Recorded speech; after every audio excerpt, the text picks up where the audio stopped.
Bom, eu sou o Yuri, então na apresentação de hoje a gente vai falar um pouquinho sobre a introdução do nosso texto, os autores, né, uma breve, só apresentar eles no caso, os conceitos do nosso texto. A gente vai também o exemplo da Netflix que é apresentado no texto e o exemplo da IKEA.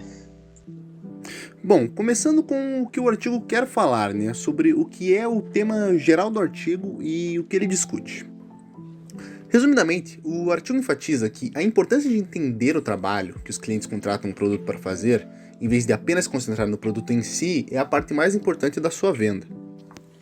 Então, basicamente, quando você vende alguma coisa, você não está vendendo apenas um item físico, não está vendendo apenas um serviço. Você está vendendo uma solução para o problema de algum cliente.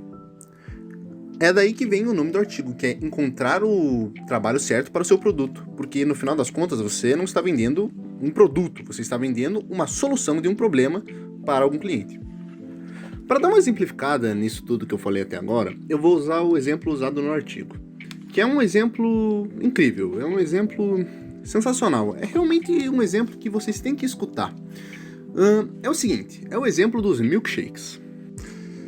Imagine o seguinte: em uma rua existe uma empresa de contabilidade, uma empresa de imprimir papel, seja lá o que for. Imagine que tem uma empresa de certa forma importante, ou seja, os funcionários dessa empresa eles usam ternos, eles são inteligentes, eles carregam maletas. Em qual mão eles carregam essas maletas? Na mão direita. Como eles estão carregando as maletas na mão direita, eles caminham até o trabalho e não fazem nada. Eles só carregam a maleta e vão até o trabalho, naquele caminho chato, aquele caminho comum, aquele caminho do dia a dia. Mas aí, na rua da empresa, tem uma sorveteria. Então, o que você acha que eles fazem? Eles entram na sorveteria para encontrar o quê? Uma solução para o problema da mão esquerda vazia deles. Então, o trabalhador entra na sorveteria e ele tem um problema. O problema da mão esquerda vazia. E qual produto ele contrata para solucionar esse problema? O milkshake. Porque o milkshake vai ocupar a mão esquerda dele e mantê-lo entretido até que ele chegue na empresa. Então, podemos dizer que o milkshake é um produto que foi criado para solucionar o problema de alimentar alguém, de ser uma bebida gostosa? Não, ele foi criado com o propósito de ocupar a mão esquerda de um trabalhador até que ele chegue na sua empresa. Enfim, eu espero que esse exemplo usado no artigo tenha sido de ajuda para que vocês possam entender melhor sobre o que tudo isso se trata. Bom, agora eu vou falar um pouquinho sobre os autores. Então, a gente tem aqui o Clayton M. Christensen, que ele é um administrador de empresa. Caso ele é um professor de administração na escola de Harvard. A gente tem também o Scott D. Anthony, que ele é um autor sócio sênior de consultoria de estratégia de crescimento em InnoSight. E tem o Gerald Berstow também, que ele é presidente, também ele é pesquisador de inovação. E a gente tem a Denise Netterhouse, que ela é uma escritora, uma treinadora e coach em aprendendo com os consumidores. Agora um pouco sobre o conceito principal do artigo. Uma coisa que vocês vão perceber enquanto eu falo é que esse artigo ele repete a mesma ideia várias e várias vezes. Não tem muito o que dizer sobre isso, ele simplesmente não expande muito os argumentos, ele só repete várias coisas. Mas vamos lá.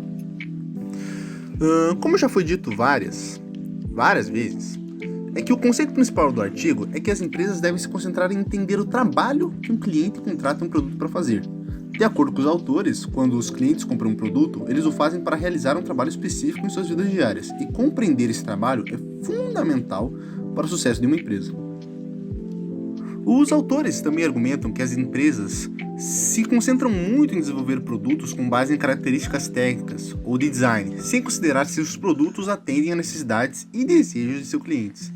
Eles afirmam que essa abordagem é insuficiente para criar soluções que realmente ajudem os clientes a realizar tarefas importantes em suas vidas diárias.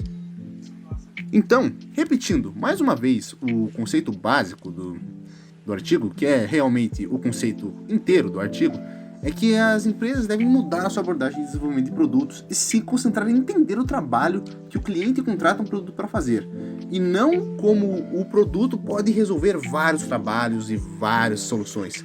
Não, ele tem que ser somente uma solução para um trabalho. E agora o exemplo da Netflix, que é um exemplo um pouco mais normal do que o exemplo dos milkshakes. Basicamente, esse resumo se baseia na história da Netflix como uma empresa. No começo de tudo, na época das locadoras e dos DVDs, a Netflix era como um iFood de DVDs, só que em vez de pedir comida, você pedia cópias de filmes. Na época em que foi criada, a Netflix já era considerada meio não ortodoxa, porque ela matava todo o princípio de uma locadora, que era o cliente ir lá e selecionar diretamente o filme que ele queria. Obviamente, como todos sabem, a Netflix não foi o maior sucesso logo no início. Esse método de entregar o DVD na casa da pessoa funcionava, mas se já existiam as locadoras, por que pagar um pouco a mais só para que o DVD chegasse direto na sua casa? Isso não fazia sentido nenhum. Foi na época do streaming, quando as locadoras começaram a lentamente morrer, que a Netflix realmente brilhou. Porque ela entendeu que agora o problema do cliente era justamente o que ela fazia no início. O cliente já não queria mais ir às locadoras, ele já não tinha mais paciência. E a tecnologia para DVD já estava datada, já não era mais relevante. Então ela entendeu que ela deveria transmitir os filmes diretamente para a TV dos usuários, solucionando assim o problema de falta de filmes e ter que ir a locadoras que vendiam produtos que já não eram mais relevantes. Bom, agora eu vou falar um pouquinho sobre o exemplo da IKEA. Então, a IKEA, ela é mencionada no texto como um exemplo de empresa que entendeu a importância de identificar o job to be done de seus clientes, no caso, e adaptou seu modelo de negócios para atendê-los de melhor forma e mais eficaz, no caso. Então, os autores eles destacam no texto que a posição de mercado da IKEA é baseada no trabalho de equipar e decorar a moradia. Isso está certo, né? E a empresa ela oferece ainda produtos e serviços que ajudam seus clientes a realizar esse trabalho de forma mais fácil e eficiente. Além disso, os autores também apontam que a IKEA é capaz de oferecer uma experiência de compra diferenciada e agradável para os seus clientes, em parte graças a recursos com seus kits prontos para montar serviços de creche na loja, para os casais jovens, no caso, que estão com filho e eles têm um serviço de creche dentro da loja, que você pode deixar o filho e tu pode caminhar por lá e comprar o que tu necessita, né? Ela é apresentada como um exemplo de empresa que se concentra em entender e atender às necessidades específicas de seus clientes em vez de simplesmente oferecer produtos genéricos.